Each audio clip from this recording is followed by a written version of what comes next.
Hey, it's this Virgo. I'm here with a special video. This is a person who has allowed me to use their chart to show you something that could also help your life. So her question is around how do I find my true purpose and why do I hate 9 to 5s, right? So this was the central question that she landed on. And I asked if I could use this chart, especially focusing predominantly on money, how to make money, her career, her needs within a career, especially to really dive into these essential questions. Okay. So I do want to share that this is a video that is a flash reading. It is not going to be as extensive as an actual reading. My readings range from, most of my readings are over 2 hours, 2.5 hours, 2 hours, such. And basically, I go through the video, I go through each house, I go through each sign, I go through all the major aspects, I go through the degrees, and thoroughly help people understand how everything comes together. But that is in one of my, my more popular readings. I also have readings that are just the general reading, which is kind of similar to what this would encompass, because this is associated with looking at a specific question and using the chart. So I'm going to predominantly be focusing on the second house, the sixth house, the 10th house, okay, and the midheaven. We're going to go bounce back for a few other things too, but just wanted to share this is a question about life purpose. Number one, not surprised because this is a Sagittarius person. And Sagittarius, we know, is a sign that is associated with what is my truth? What is my purpose? What am I here to do so I can get moving? It's a fire energy, right? So she has a lot of mutable energy in the chart. And so I'm about to start and talk to the client, as if I was talking to a client. So you have a lot of mutable energy in the chart. And though mutable energy is great for creativity, especially sun and the moon, sun and Mercury, ascendant, all of that can work really well for very creative, adaptable people. I always say mutable sun, mutable moon can struggle with consistency. It can struggle a lot with like instability sometimes. And, because the mind is so, especially when there's a Mercury influence, right? Especially if we're dealing with like energy like Gemini. Now, Virgo is a little bit more steady than the other mutables, but it's still a mutable sign, right? And so Virgo just has like a better, outer shell of being, having stability. But for the most part, Virgo struggles as well with the constant wheel moving, constantly movement. Mutable energy is about movement. So your sun is mutable, your Mercury is mutable, your moon is mutable, your ascendant is mutable, your Mars, Jupiter, right? Pluto, like there's a lot of mutable energy going on here. And so because that's not surprising that one, I'm not surprised because of the mutable energy. Two, I'm not surprised because your sun squares your moon. And so you sense, and again, you're saying like, I know teaching is important, but I don't want to teach high school kids. And so you have a degree in high school teaching, a teaching degree in high school, for teaching high schoolers, but you don't want to do that. You're like, but I want to teach somebody. But that's that inner teacher in Sagittarius. Sagittarius is the messenger. It wants to deliver to someone. And I wouldn't say, obviously, education is not easy. Teaching is not an easy job. Working in education is not, but it's sometimes the closest path for a Sagittarius person to have that platform to speak, right? It's like, oh, I'll just go to, get my degree and teach.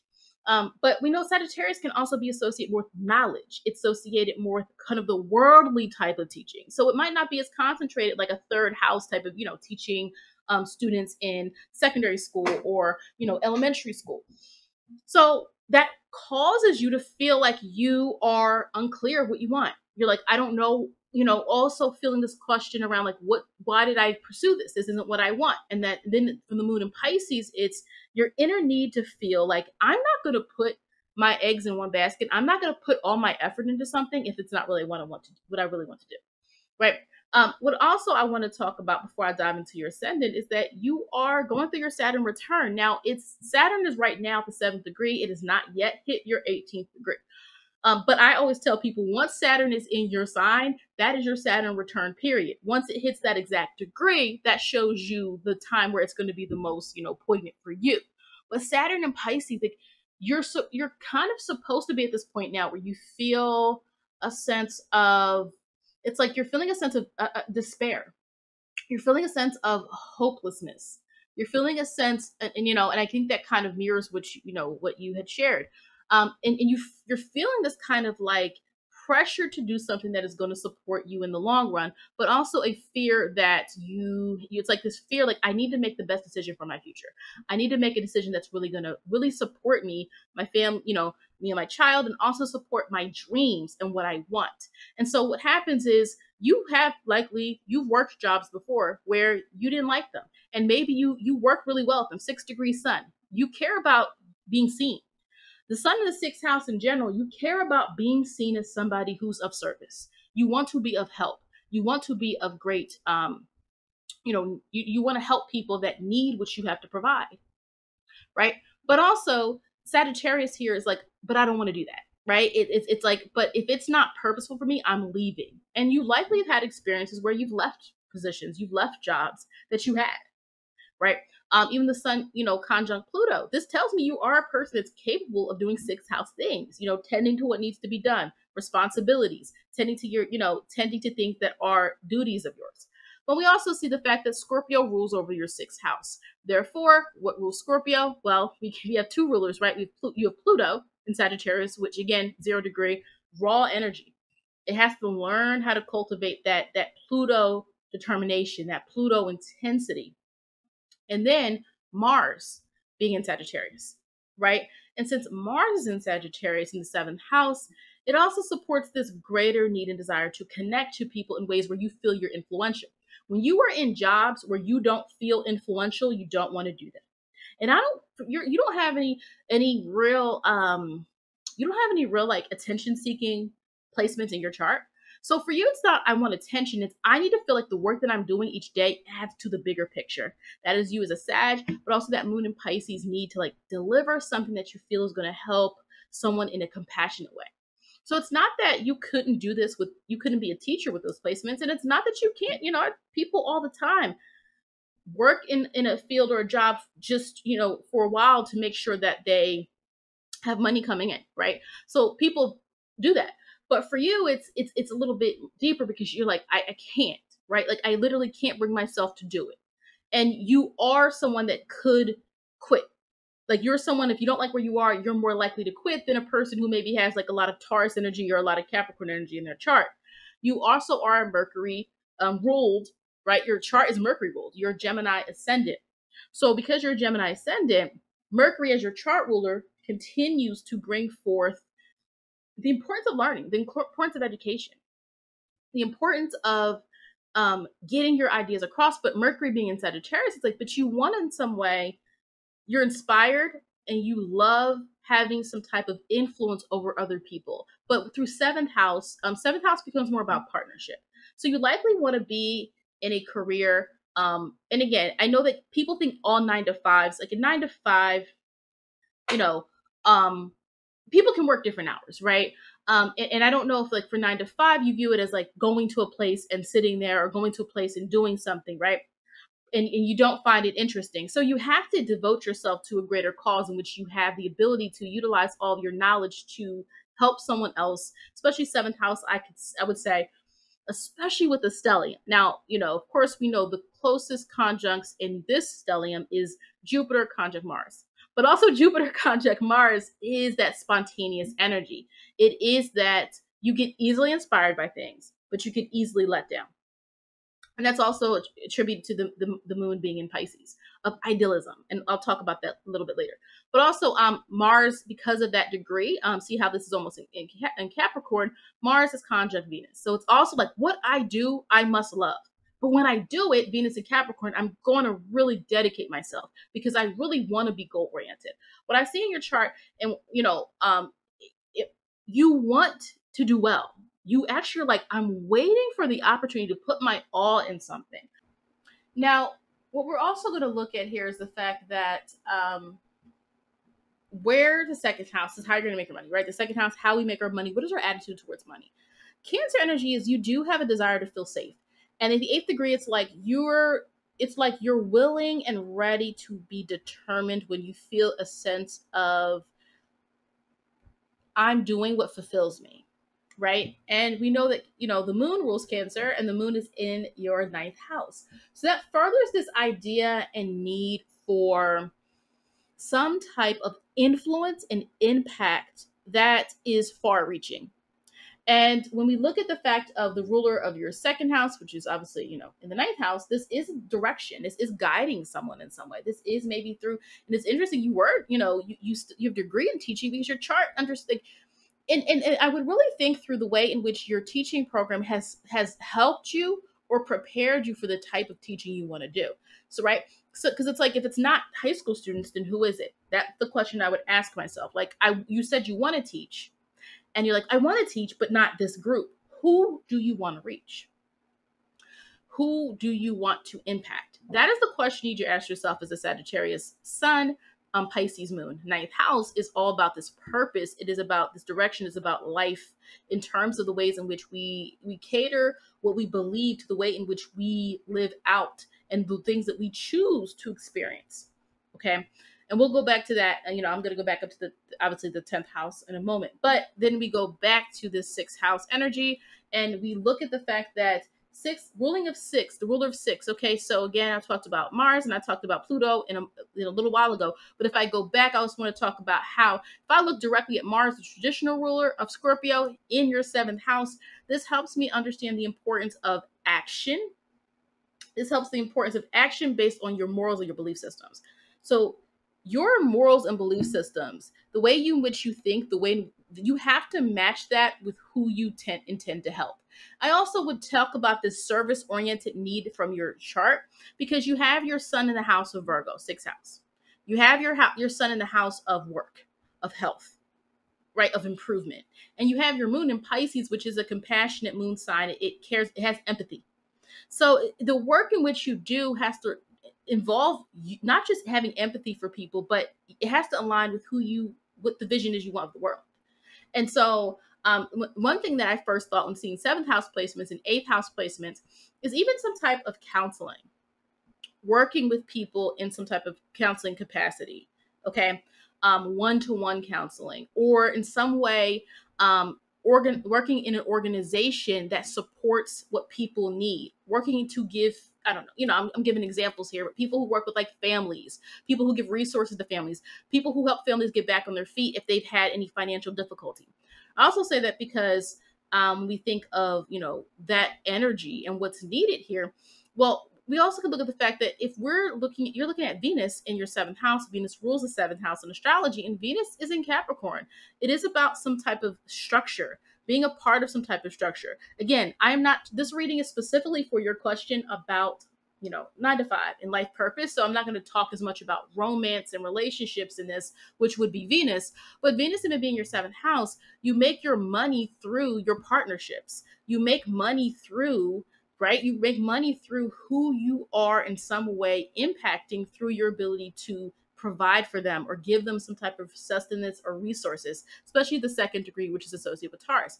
So I do think, like, I'm thinking of even people who work with like domestic violence situations, right? Helping, women or families get resources they need, right? Because there would be, but it's also bestowing. Whatever work you do, you got to use your knowledge, you got to use your empathy to impact people, to reach people.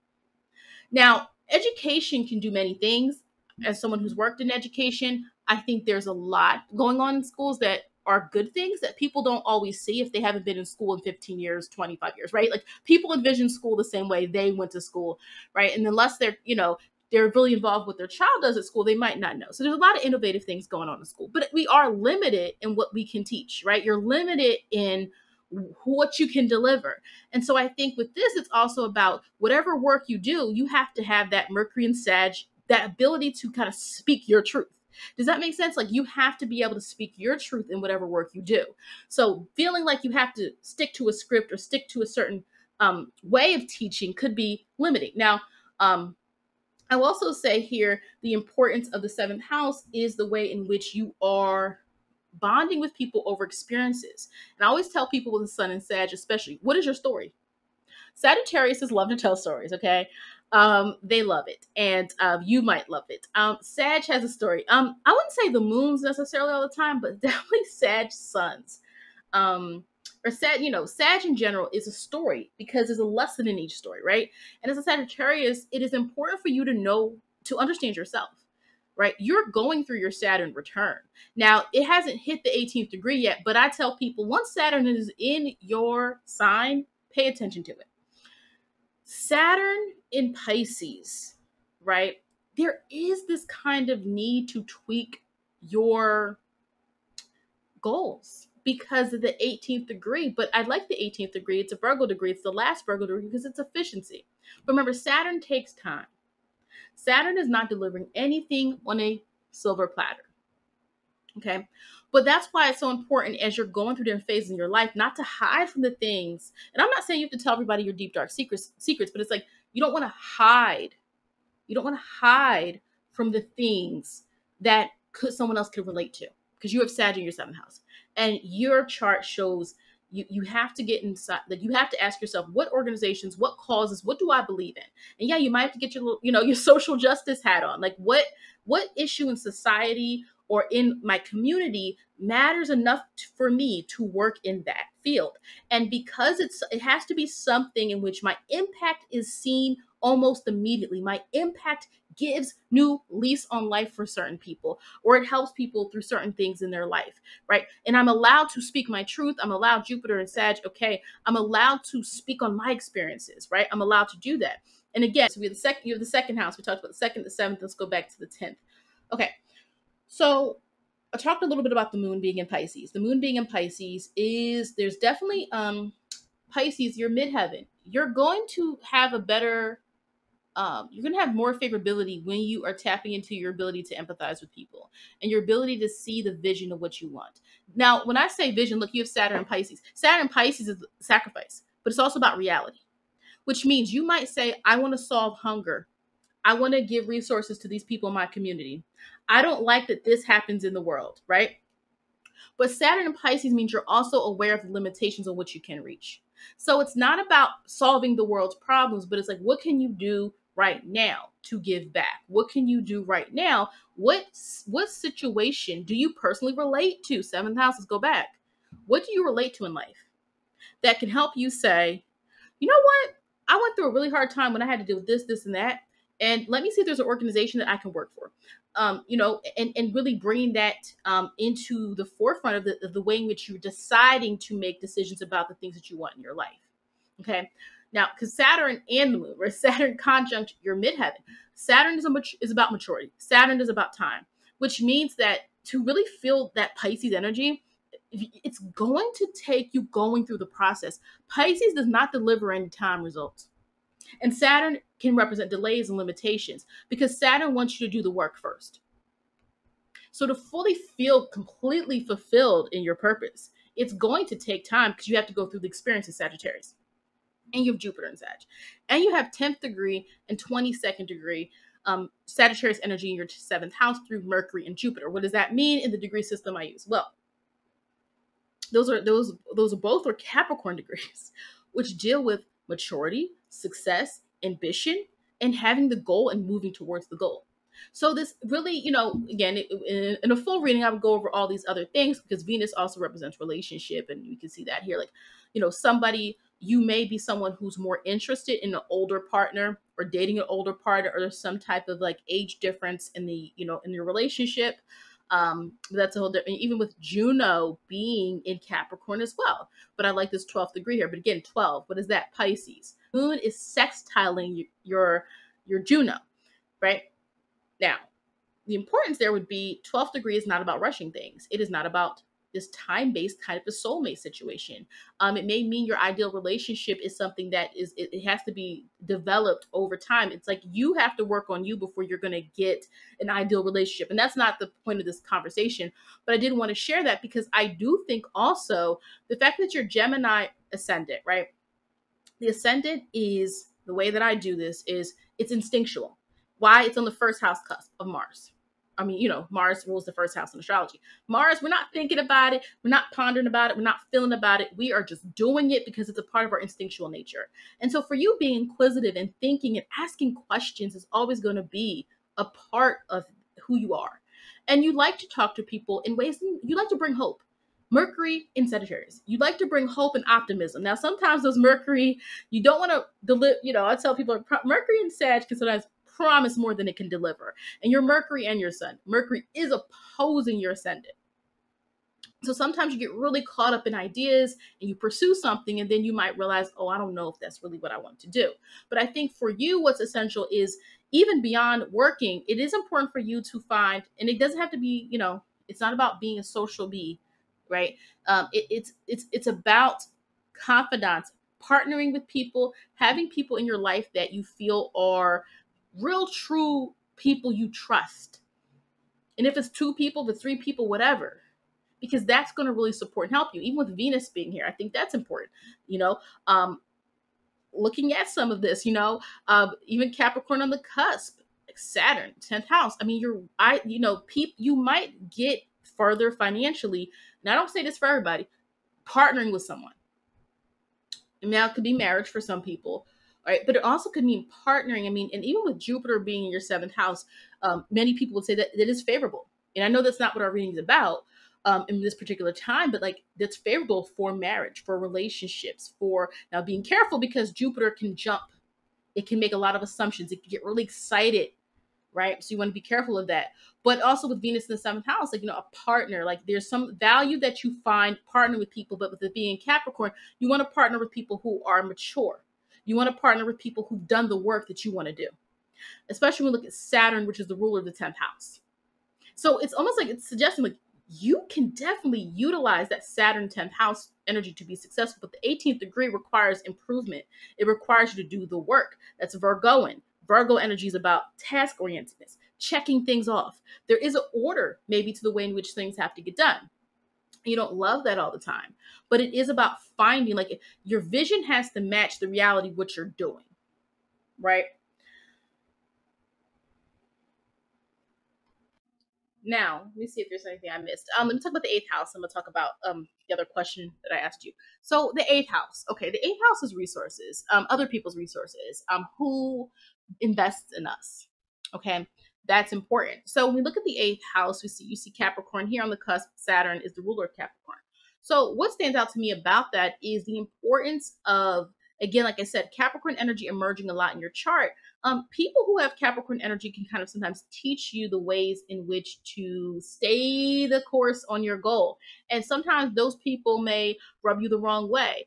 Sometimes those people may challenge you, but it's going to be essential and important to your development as well. One thing I also would say here with Neptune, that's also why I said counseling or helping people who need help. I mean, Neptune conjunct Uranus, Capricorn, people who need to be put back on track. 8th house, like I said, 7th, I see 7th or 8th house energy in someone's chart. I could say like there could be some help there in counseling, but it depends on who you want to counsel. Is it, and again, I'm giving the list of children, married couples, families. Is it giving financial counseling?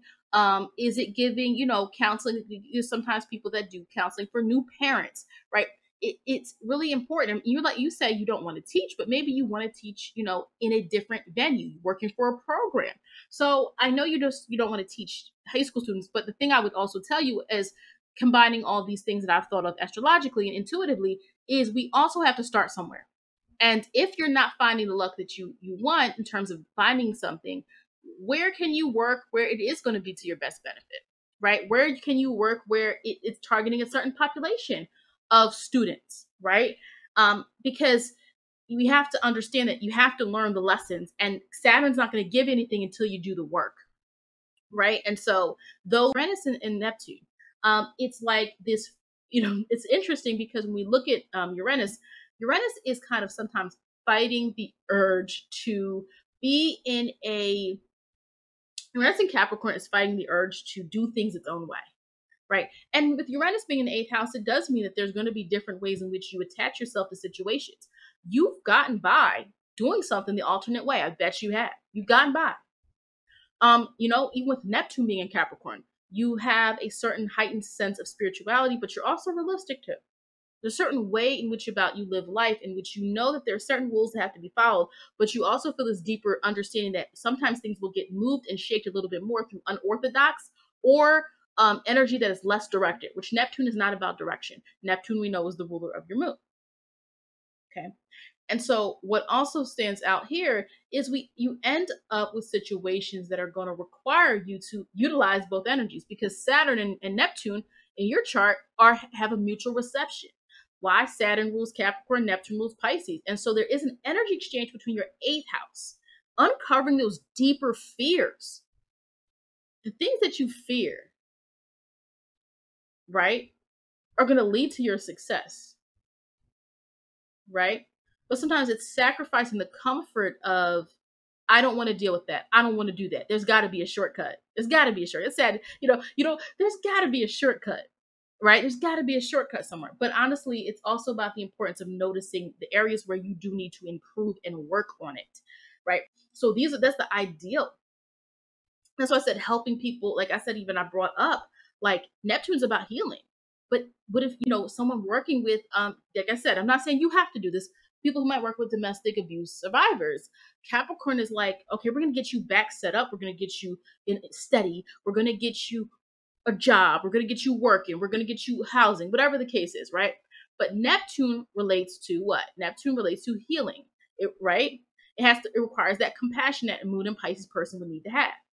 Because, right, you have to believe that what you're doing for someone is going to help them, right? So when people ask me about money and they ask me about like jobs and midheavens and things, I'm like, I can give you a whole list of things, but really what's going to help the most is understanding the energy behind your chart and the way in which you need to move in accordance with your energy. Even Uranus big here, right? You've had probably some experience that was very abrupt, an experience that maybe even has made you a little sometimes like detached from certain things, because we're looking at eighth house. Eighth house is all the deep stuff. But to see Uranus here, Uranus defies that kind of deep longing for things. It defies it in a way in which Uranus is a disruptor. And right now, I honestly think it's less about the actual 9 to 5 and for your chart, and more about what you're doing in that 9 to 5. Because you said you find it difficult to work a 9 to 5 because you feel drained, of course, right? Because it's, your Pisces moons are really sensitive to their external environment, right? Pisces moons can be very inspired, can soak a lot of things in. So because you soak a lot of things in, you tend to get rather impacted by things that don't feel uplifting. Going to a job and doing something that doesn't add to the bigger picture of life, of course, that's why you're going to feel drained. But again, I'm not saying you have to work a 9 to 5, right? For in your life, you don't want to, but I think it's less about the hours and more about what you're doing within those hours, and the type of place that you want to work at, right? What is the mission of the place you want to work at? We think of the mission and our collective experiences, right? We think of the 11th house.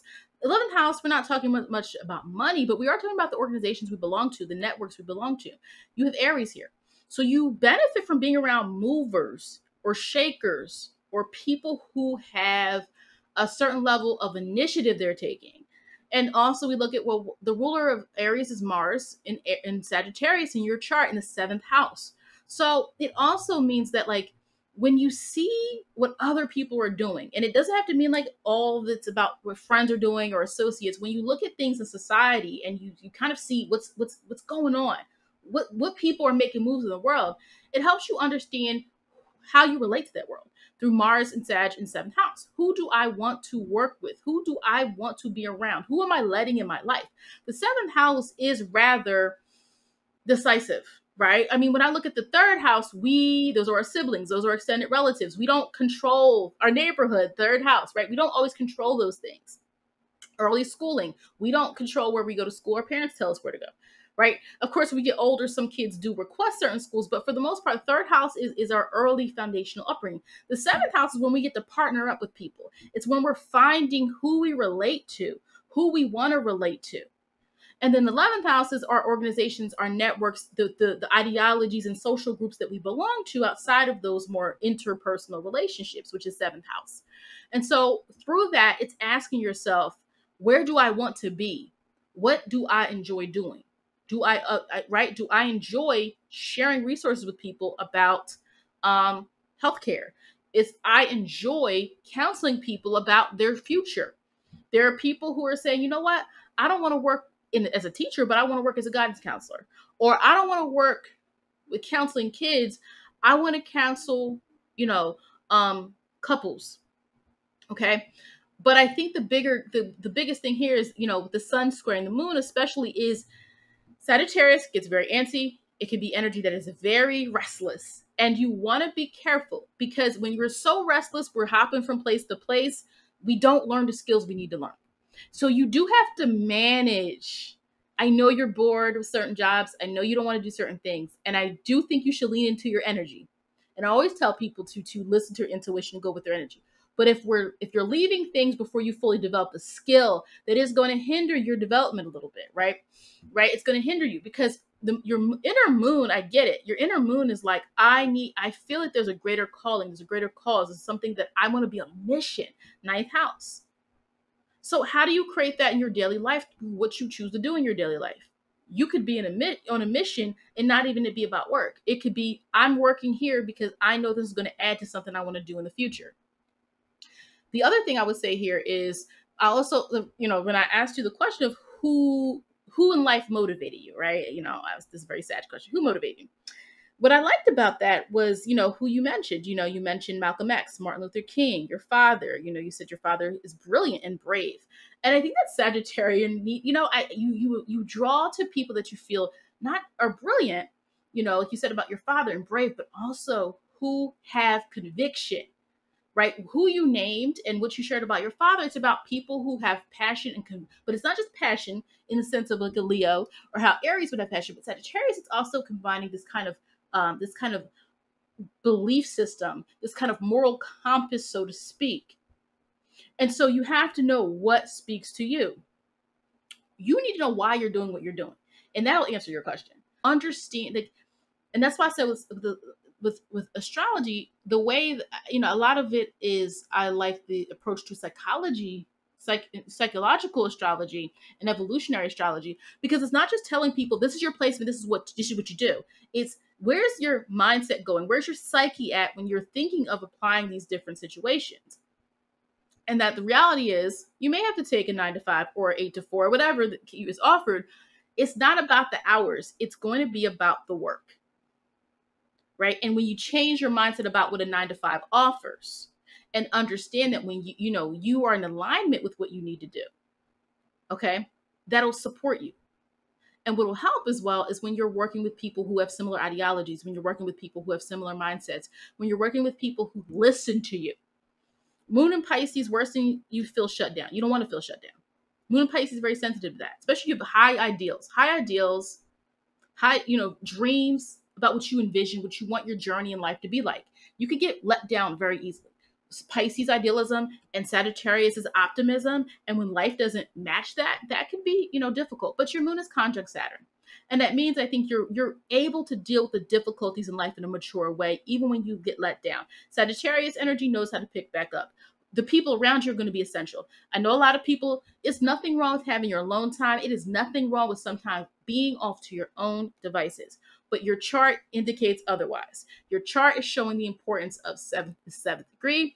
And then it's also showing this importance of your 7th house and the stellium, and how you really have to be around people that mobilize you, people that innovate you, people that bring up and stir up the passion that you have for things. So being at a job that's constantly working towards something, and this inner self that you feel, you're like, I feel that there's something powerful about me, especially in the one communication we had where you said, you feel there's a version of you that you haven't come to know yet, and it will shock the world. I love the way you put that, right? I think that's, I think there's certain Mercury signs, when you hear them string words together, it's great. There's just certain signs. I think I see it a lot. Obviously, Mercury and Gemini is great with their words. Mercury and Virgo is really technical, but I wouldn't say, Mercury and Virgo doesn't always excite me. But I say Mercury and Leo excites me. I'm Mercury and Leo. Mercury and Sag excites me. Mercury and Pisces enlightens me. There's certain Mercury signs that just make people, and Mercury and Aquarius will innovate you, right? So when you said that, why would you say that? Well, look, your sun is conjunct Pluto. You sense There's a more powerful version of yourself. When I tell people Pluto and Sag, what is Pluto and Sag? I'm not going to go in depth with it. Pluto and Sag, you have to uncover the truth about yourself, but the sixth house is going to be through improvement and working on yourself and refining that version of who you are. And you feel that pressure because Sag wants everything right now, and your Mars in Sag and Jupiter in Sag. You get really excited over things easily. But then when things don't measure up the way you want, that's why you feel like, oh no, I don't want to be here. Oh no, I don't want to deal with this person. Oh no, I don't want to do that. You know, but it is going to be through asking yourself those essential questions. Who do I want to help? Who do I impact? What type of people are most drawn to you? Before I move on, I also want to address, now again, this is not a full reading, so there are certain placements I'm not going to go in depth with, but the North Node we know is significant to understanding our purpose. But I wanted to first get an understanding of like the general energy in the chart. But your North Node again denotes this Libra Venus influence. Why is Venus important? Why is Libra energy influential in your chart? Well, Venus is in the house that it rules in your chart. It's in the seventh house, and your Gemini degree is at the seventh degree. And then we notice that North Node is in the fifth house of fun, of entertainment, of pleasure, of talents, hobbies, right? It is a joyful house, right? But the North Node is in Libra, which denotes the importance of how you are centering your relationships with other people, joining with other people, collaboration, cooperation. So the ideal, beside work, there's some level of needing to understand how significant the people in your life are going to be for your success and for your own general happiness. Again, this is not me telling you not to be independent when you need to be independent, but you are coming from a South Node in Aries in the 11th house. Where, I'm not going to go in depth about the South Node in this type of reading. It's not a full reading, but you're coming from a past where you maybe had to be independent. You're coming from a past where maybe that was something that was necessary, right? You had to lead other people. And now you're here where you're learning the importance of partnership. The 25th degree is also a degree in the system that I use, which is associated with Aries. It is associated with Aries because it is about the full cycle circle of being taking initiative, of having courage, of having that spontaneous type of energy where you are directing your own life.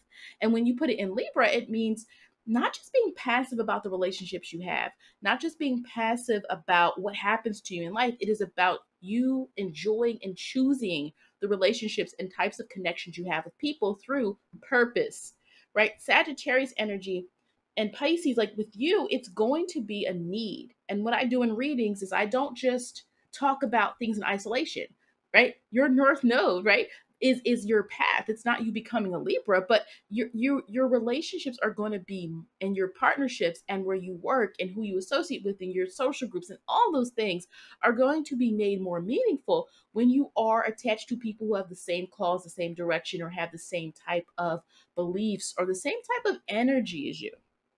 Okay, so the North Node is just this kind of reminder. I mean, it's more than a reminder, but the North Node denotes this is the essential importance of you making sure that you are aligned in finding happiness within the unions that you're making with people. You've come into this world thinking you have to do a lot on your own, but your chart is saying there are people willing to help you. There again, it's gonna, it's not a full reading where we would go in depth about who those people could be. I've already started to tap into that a little bit, but it's like you have people willing to help you, but you have to, shallow relationships don't really work for a Sagittarius person. Now, Sagittarius can get kind of, really excited about somebody. So you do have to be careful because Sag again could be impulsive energy. It's like, and it's in your seventh house, but also the Pisces in you is always going to kind of narrow it back down to feeling that you are in some level of enlightenment, and you're attaining something that is purposeful and meaningful and that is inspiring you, right? And so though you do have that kind of compassionate nature to you, at the end of the day, you also, Sagittarius is kind of going to be kind of blunt. Your Mercury, 10th degree, Sag, you're going to call it out. And how does all of that tie into the North Node? But again, in my readings, what I do is North Node is in the fifth house. So this means that there is having fun relationships, having people or belonging to something where you are part of something that is uplifting, as I said earlier. But the fifth house is also this house that deals with your ability to, connect to the things you're good at through the ways in which you engage with other people. And through the 25th degree, it also is signaling that this is going to be a successful move for you, that your success is in some way contingent on people, on your relationships, right? And this is something that you wouldn't see at first glance at a chart, but the more we dive in, we see 777, right? We see Libra. Libra is important because for you, it is about your learning how to value your relationships. You're learning how to value who you have in your life. And again, you Sag energy, be careful. It's not about, quantity. There's going to be this piece where you're learning it. This is a phase. This is not something you are supposedly going to master overnight, but you're learning the importance, especially during your Saturn return, Moon conjunct Saturn, Saturn return, Saturn Pisces. You might lose some friends or lose some people that you thought were in your corner as you make room for the people who are supposed to be there for you, right? So your North Node in the fifth house reminds you of the importance of your purpose is about finding what makes you confident. And what makes you confident are going to be people that support you. North Node Libra, right? People that support you, people who believe in your ideas, people who invest in you, whether it's financially or to moral support or whatever the case may be, someone looking out for you. Those are going to be the essential people. Whereas in the past life, you had a lot more responsibility on your shoulders.